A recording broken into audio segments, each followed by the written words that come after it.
Bonjour et bienvenue à cette édition de À télécharger. Je suis votre hôte Dave Richardson et nous sommes en compagnie aujourd'hui de l'économiste canadien le plus actif, Éric Lasselle. Éric, on vous avait prévenu que nous allions être en vidéo aujourd'hui, alors vous vous êtes habillé en conséquence. Normalement, vous portez un survêtement parce que vous arrivez de votre sport, puis vous regardez des graphiques, puis vous enregistrez un webinaire. Vous faites 8 choses à la fois parce que c'est ça qu'on fait quand on est l'économiste le plus actif du Canada. Mais aujourd'hui, vous avez l'air plutôt détendu dans votre bureau, bien habillé, prêt pour la vidéo. Oui, je vous remercie, Dave. Croyez-le ou non, la veste est assortie au pantalon. C'est pas toujours le cas quand on est en vidéo, mais il s'agit d'un vrai costume, alors je me sens plutôt bien. Merci, Dave, et au fait, vous avez l'air en forme, vous aussi. Oh, merci beaucoup. Nous sommes presque identiques, en fait. Nous aurions dû consulter notre productrice Nancy. Quand on parle d'économie, on devrait tous porter l'uniforme de l'équipe des économistes, qui est tout en gris, je pense, avec un peu de bleu ou de violet. Comment pourrait-on le qualifier? Terne, fade? Bref, il se passe beaucoup de choses sur le plan économique et merci de nous rejoindre parce que, encore une fois, à la dernière minute, je vous ai envoyé un petit mot pour vous demander de venir nous parler aujourd'hui. Le premier sujet est bien entendu cette réunion importante la semaine dernière de la Réserve fédérale. Elle se réunit comme ça une fois par année à Jackson Hole. Ils ne font pas ça en banlieue de Toronto ni au coin de ma rue à Mississauga, mais bien à Jackson Hole dans un endroit magnifique. Et ils discutent de choses vraiment importantes, peut-être même plus importantes que ce dont nous discutons en ce moment. Cela dit, je suis sûr que vous suivez de très près cette réunion et ce qui en découle. Y a-t-il quelque chose dans les commentaires ou la conférence de presse qui vous amène à penser différemment sur ce qu'ils s'apprêtent à faire?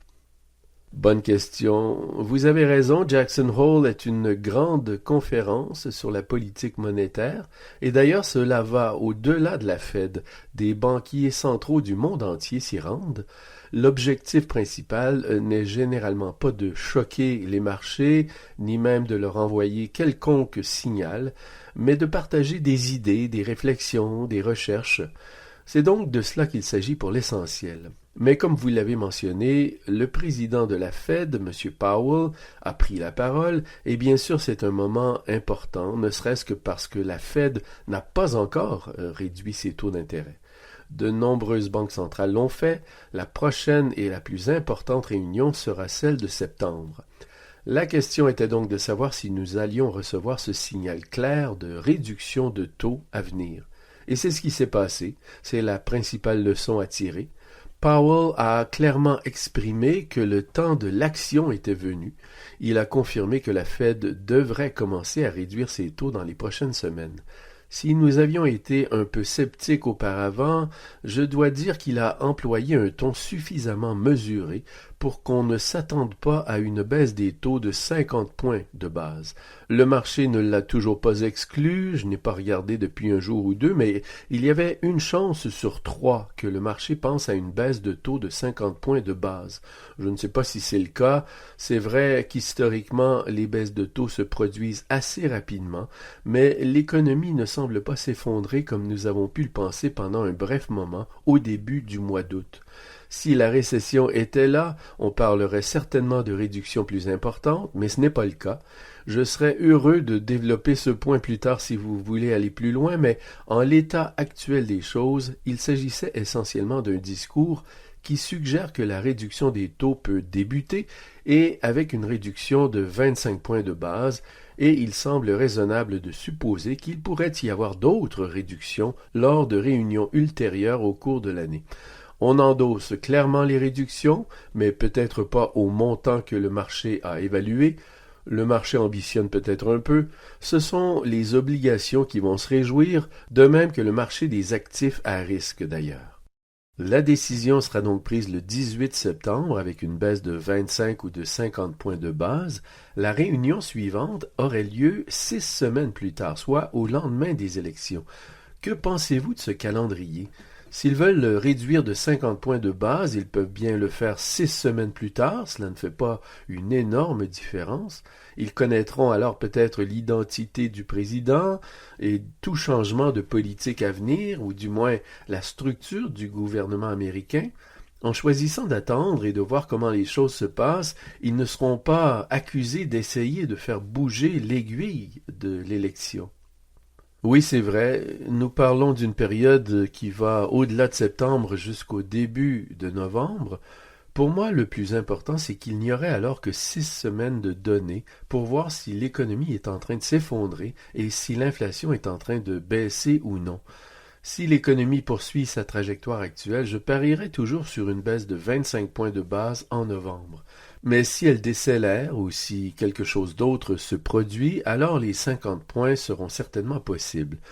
C'est intéressant, hein? Certains disent qu'il ne faut pas réduire les taux d'intérêt juste après les élections, que ce serait en quelque sorte un signe de partisanerie.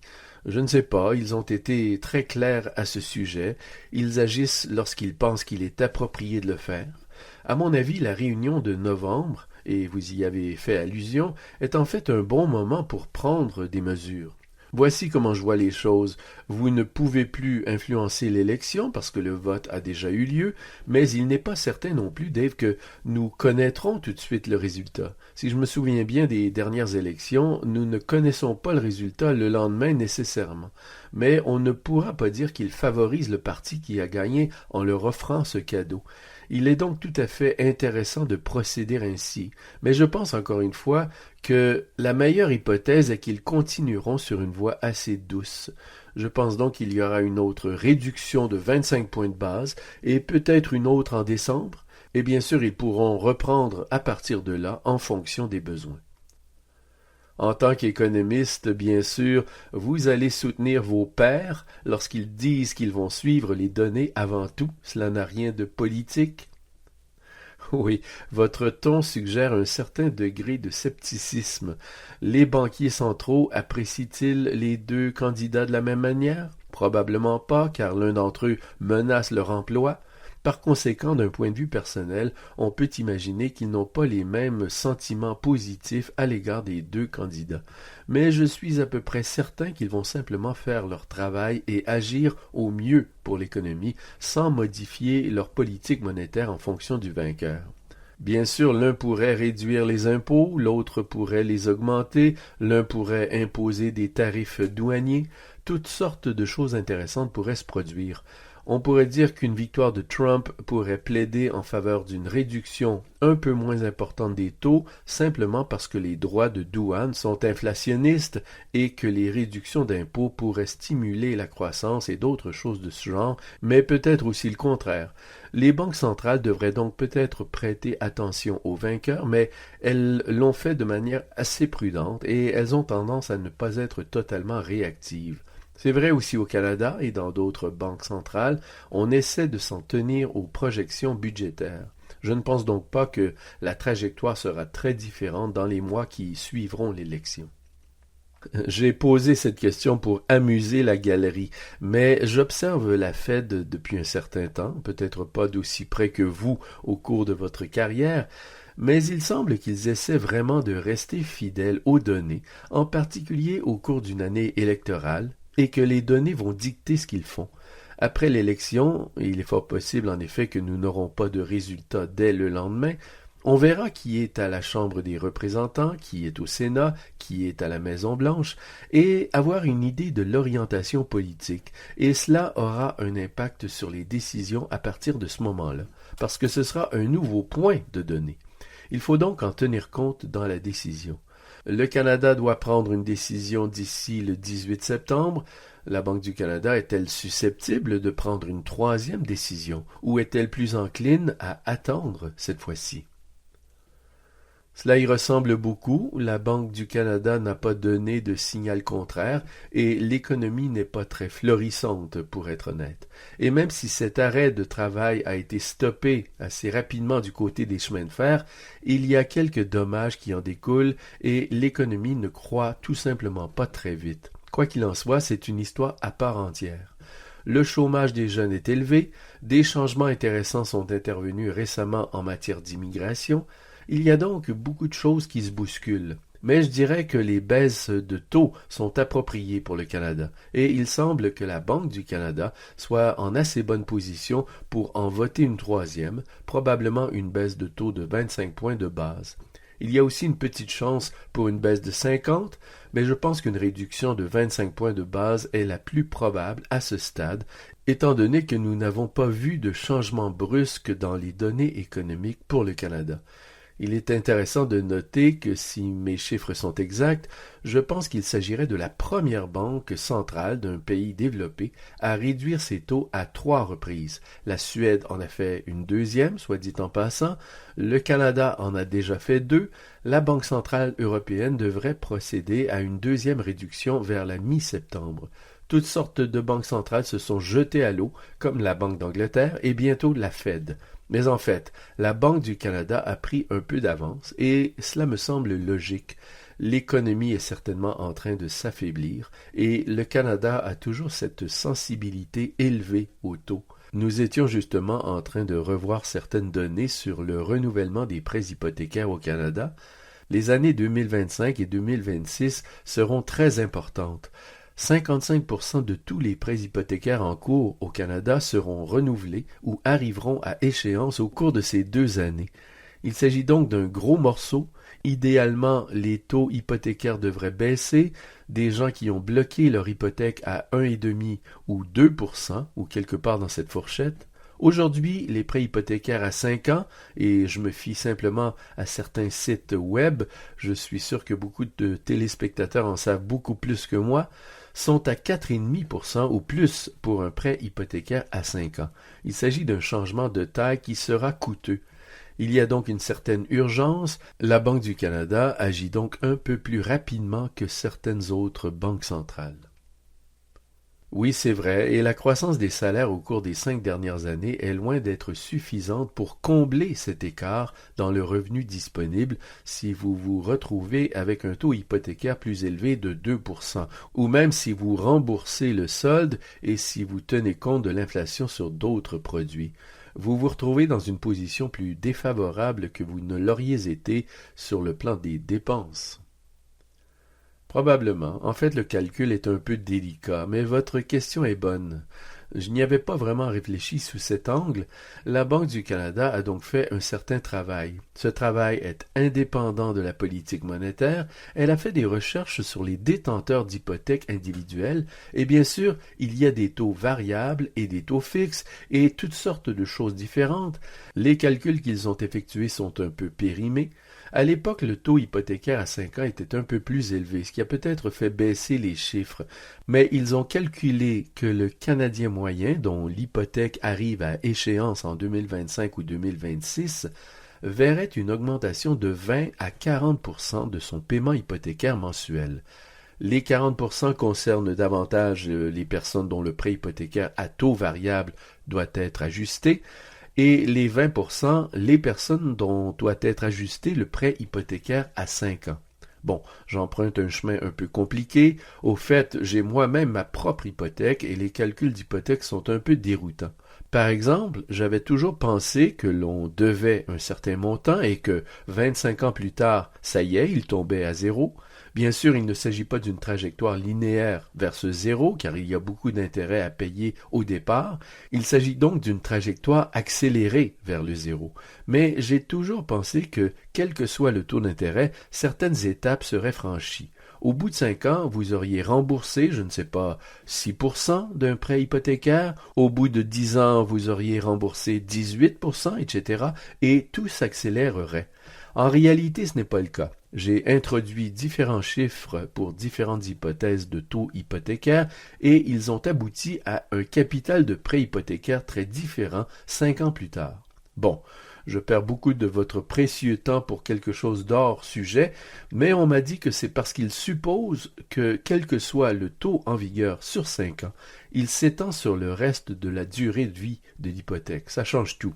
Alors que dans mon monde, je suppose que vous voudriez ajouter une estimation normale de ce que devrait être le taux pour les années restantes. Mais en fin de compte, dans ma tête, je me disais que pour beaucoup de ces prêts hypothécaires, les 2 tiers du paiement sont constitués d'intérêts. Les 2 tiers du paiement vont doubler ou tripler et ce sera une augmentation folle.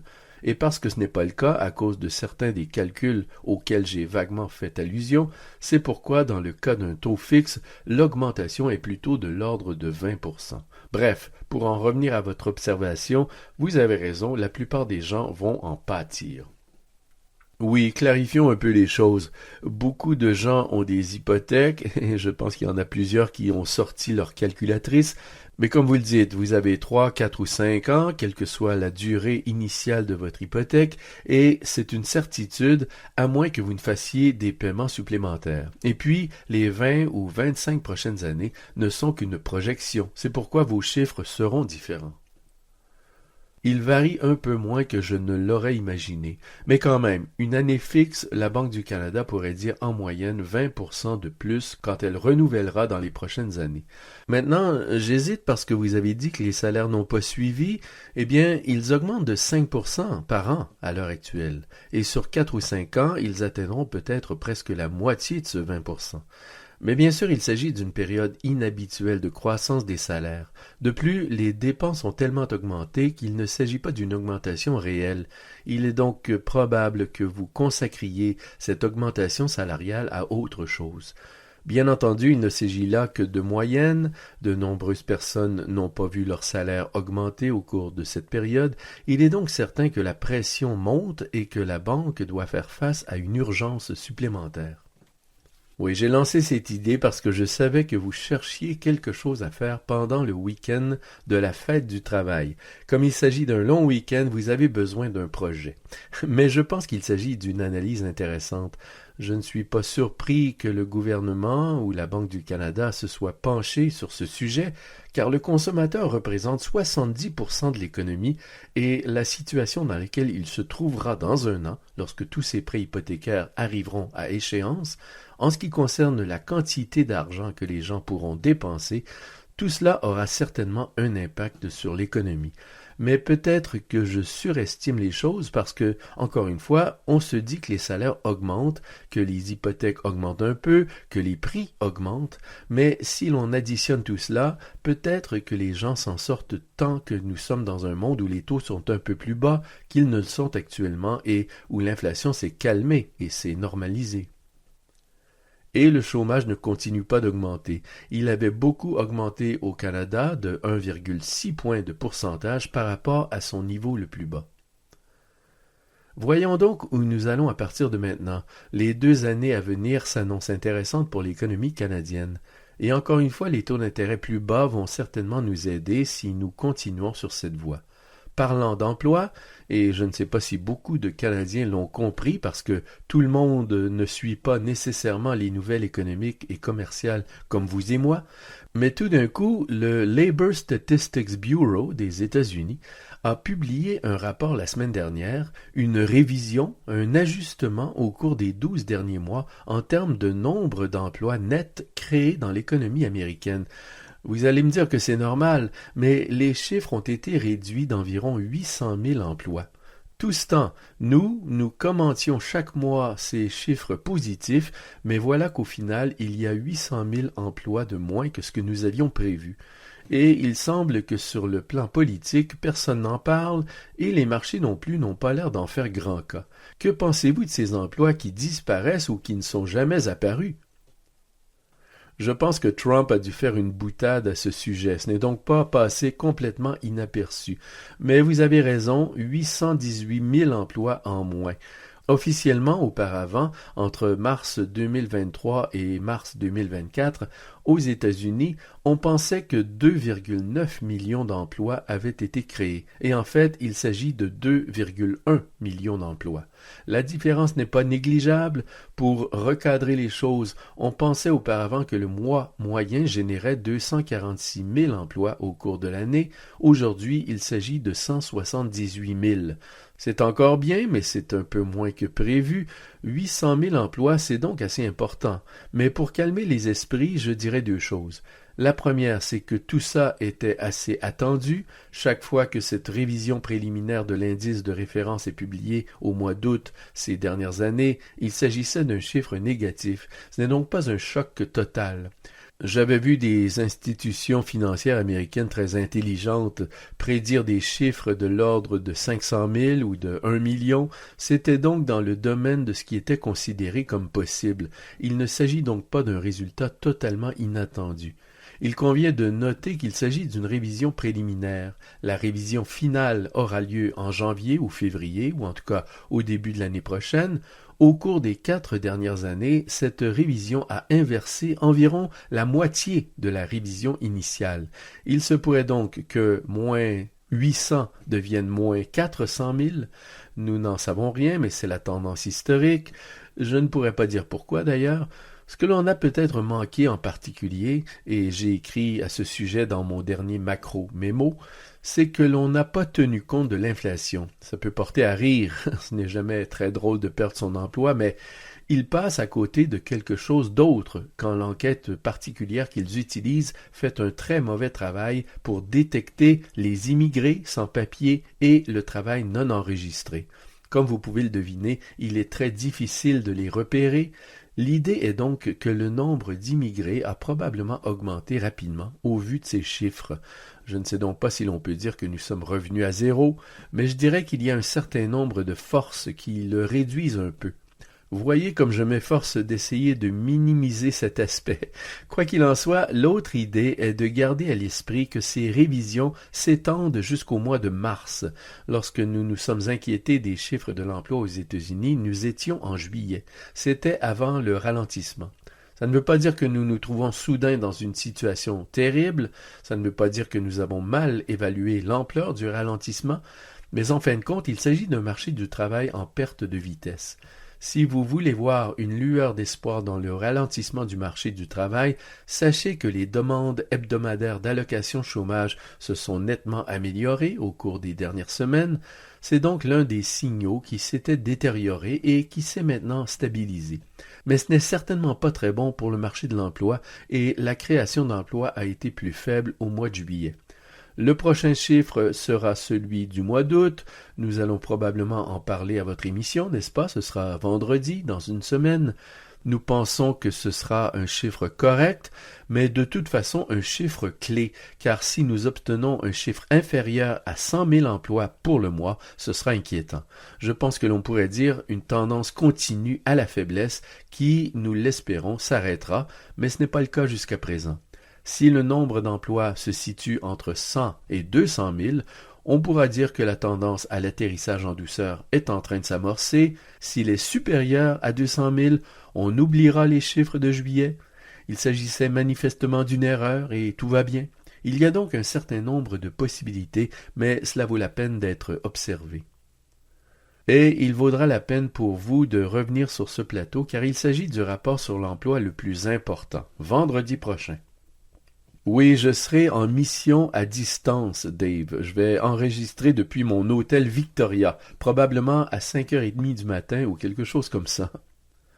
Oh, c'est bien, j'ai déjà enregistré depuis cet hôtel, le son est excellent. Alors, attendez-vous à ce que Eric ait un bon son, qu'il parle de ce qui pourrait être un bon ou un mauvais rapport sur l'emploi.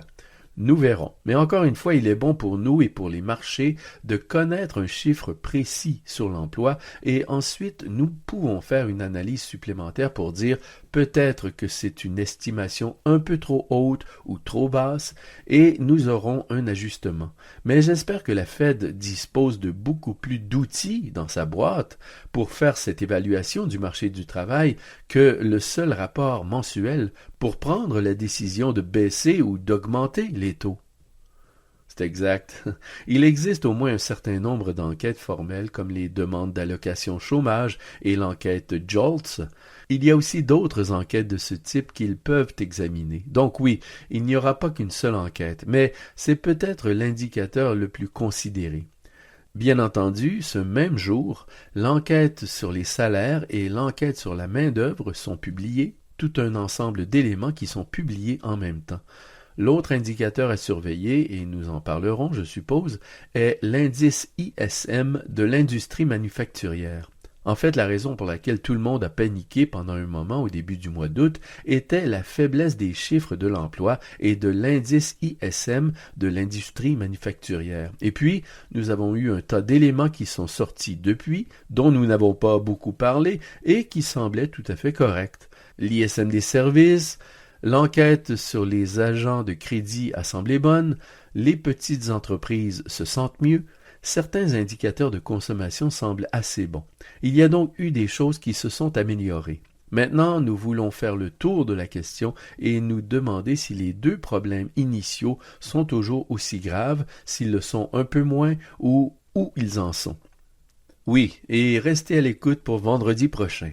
Mais comme nous continuons à le rappeler aux auditeurs, et je pense que c'est l'un des éléments qui vous donne le plus de valeur en écoutant régulièrement l'émission, nous allons parler de ce qui se passe sur les marchés actuels. La situation dans son ensemble. Nous avons parlé de certains rapports de résultats individuels avec Stu Kedwell dans différents épisodes, mais nous savons ce que nous essayons d'accomplir à long terme et c'est l'objectif que nous voulons atteindre du point de vue de l'investissement.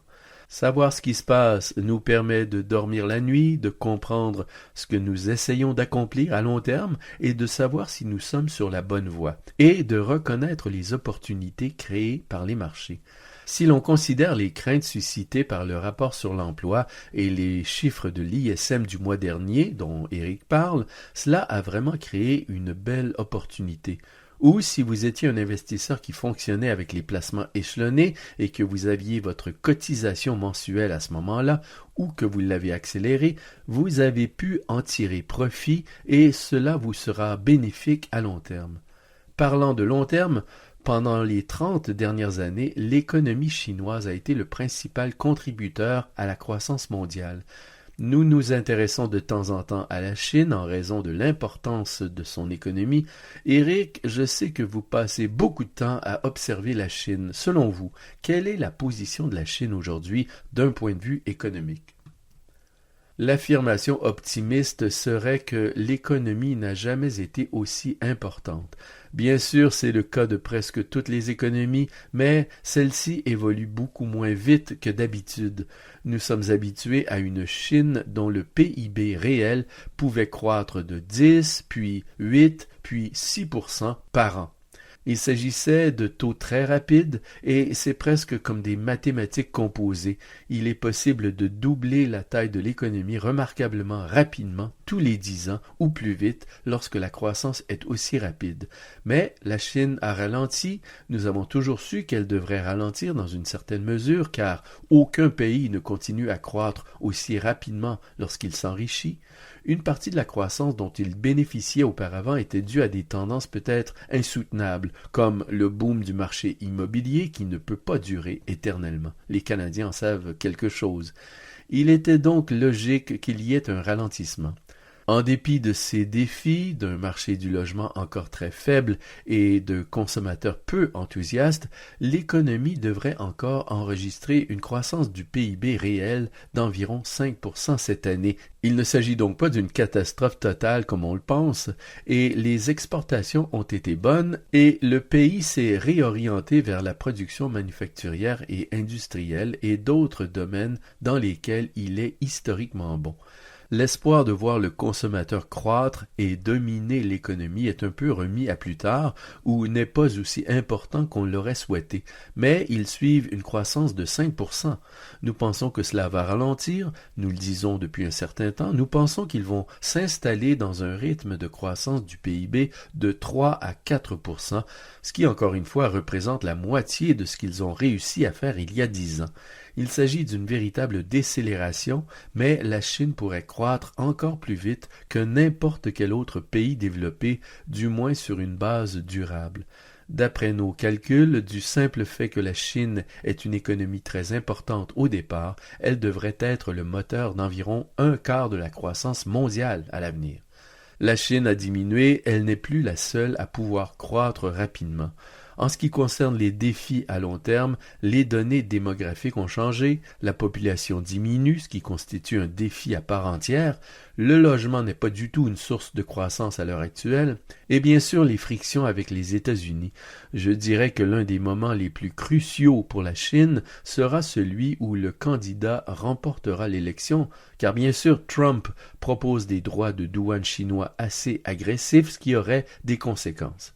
Il convient de noter que les exportations de la Chine vers les États-Unis représentent une part étonnamment minime du PIB chinois. Elles représentent 2 ou 3% du PIB. Ce n'est donc pas la fin du monde. Nous avons en fait revérifié les chiffres.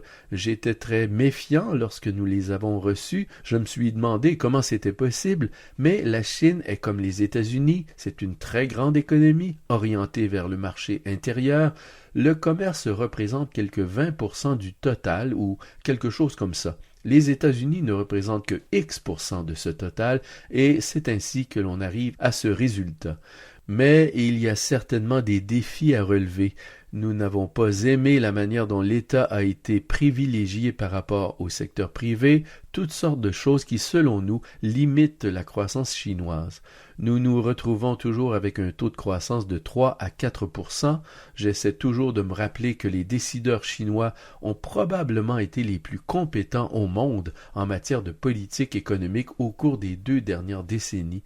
Ils ne sont pas encombrés par la politique et d'autres choses de ce genre. Ils peuvent se permettre d'avoir une vision à long terme. Et bien sûr, ils n'ont pas toujours raison, mais je suis prêt à parier qu'ils parviendront à stabiliser le marché du logement et à éviter les crises de la dette que certains envisagent. Je laisserai donc à des personnes plus intelligentes que moi le soin de déterminer si les actions chinoises peuvent être achetées ou non et comment tout cela s'articule. Mais l'essentiel, c'est que la Chine traverse une période difficile, mais qu'elle reste une puissance mondiale et qu'elle continue de croître. Oui, c'est vrai, et nous allons donner la parole à quelqu'un qui parlera plus particulièrement des actions chinoises. L'économie chinoise est une économie qu'on pourrait dire directe. Comme vous le dites, il n'y a pas de politique. Le gouvernement décide de ce qu'il veut faire, et il le fait. Il n'a pas à se soucier d'aller devant les électeurs pour décider s'il obtiendra un nouveau mandat ou non. Mais le gouvernement est-il enclin en ce moment à essayer de stimuler l'économie, ou essaie-t-il simplement de stabiliser les choses? Où en est la politique à l'heure actuelle? Oui, c'est une bonne question. Je pourrais vous donner 2 réponses. Je pense qu'ils sont dans une position où ils essaient de prendre des mesures de relance pour stabiliser le logement, si vous me suivez.